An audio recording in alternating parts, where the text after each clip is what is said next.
يا نور على نور اجعل في قلبي نور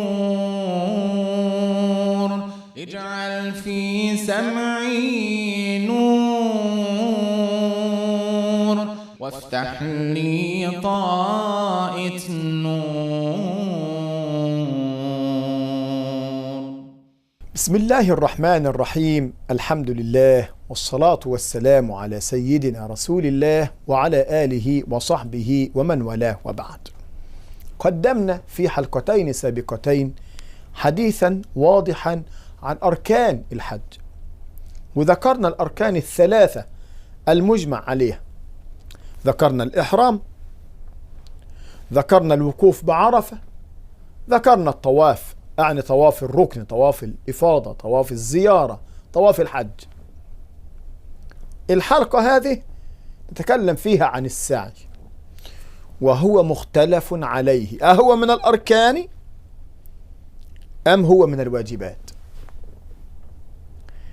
علة من قالوا بأنه من الواجبات الآية الكريمة في قوله تعالى: أعوذ بالله من الشيطان الرجيم، إن الصفا والمروة من شعائر الله، فمن حج البيت أو اعتمر فلا جناح عليه أن يطوف بهما. قالوا إذا كان المسألة لا جناح عليه أن يطوف، يبقى لا جناح عليه ألا يطوف ويبقى عليه فدية، وبالتالي قالوا هو من الواجبات. اللي قالوا لا، هو ركن من الأركان كالإحرام والوقوف بعرفة والطواف بالبيت، قالوا أنتم لم تفهموا هذه الآية. هذه الآية لها سبب نزول، ومن عرف سبب النزول عرف معنى الآية. طب إيش سبب النزول؟ ما هو سبب النزول؟ قالوا إنه لما أمر النبي عليه الصلاة والسلام الناس في العمرة بالسعي بين الصفا والمروة مثل الطواف، تحرج البعض أن يسعى لوجود صنم على الصفا وآخر على المروة. قالوا احنا هنسعى بين صنمين، فنزل قول الله تعالى: إن الصفا والمروة من شعائر الله، مش هنسيبهم، مش هنتركهم. فمن حج أو البيت أو اعتمر فلا جناح عليه أن يطوف بهما والحال هكذا، وفي صنمين.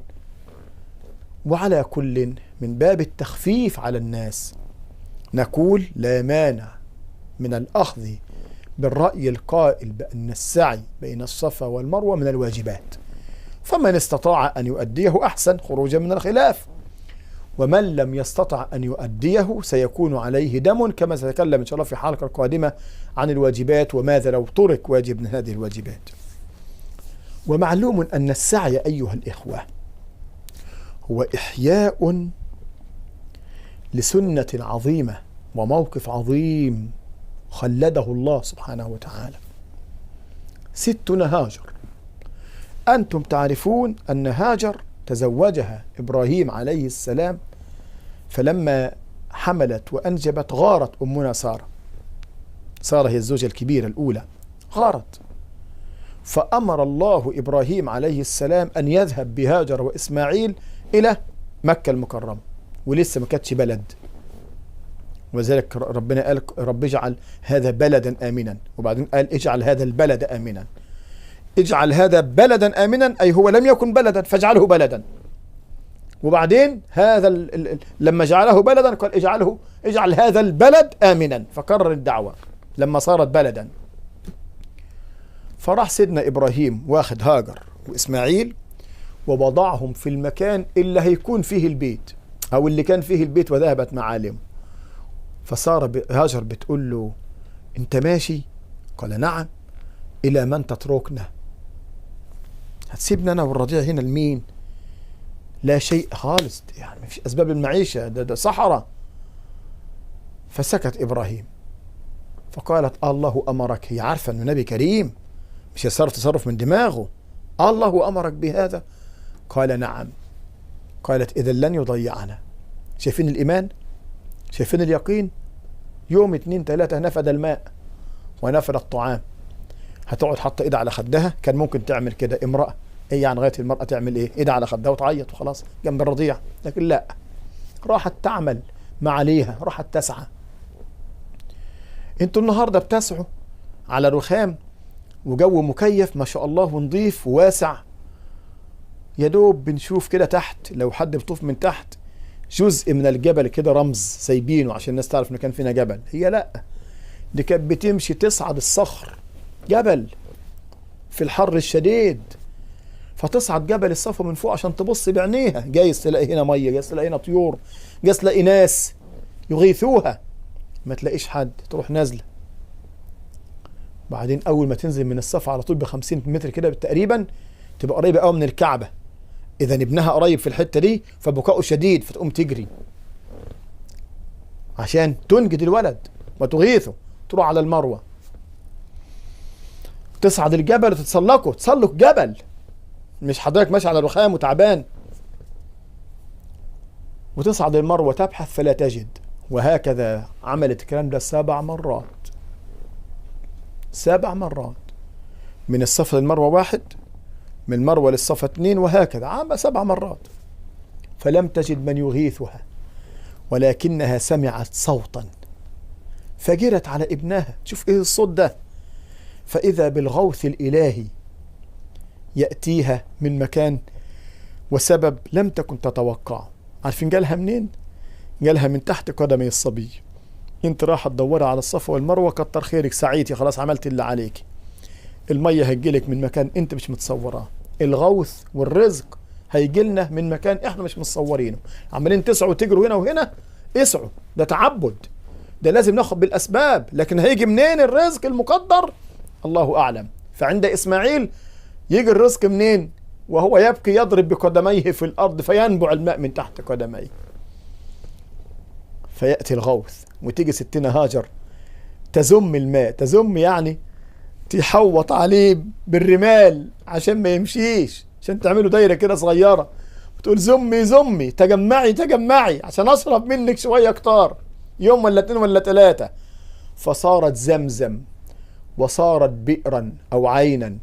لو ستنا هاجر تركت الماء يسيل زي ما قال سيدنا النبي لصارت نهرا. لكن سبحان الله، جاء الغوث الإلهي بهذا الماء لا ليسقي إسماعيل وأمه هاجر فحسب، بل ليسقيهما ويكون لهما طعاما ودواء ولكل من شرب من ماء زمزم. يقول عليه الصلاة والسلام: هو طعام طعم وشفاء سقم، يعني مرض، وماء زمزم لما شرب له، وماء زمزم لما شرب له. هتشربه للشفاء هتشفى، هتشربه للري ستروى، هتشربه للطعام ستشبع بنيتك وإيمانك ويقينك. وصار السعي إحياء لهذه السنة. يسعى الحاج ويسعى المعتمر ركنا أو وجوبا كلما راح لعمرة أو راح للحج بيسعى.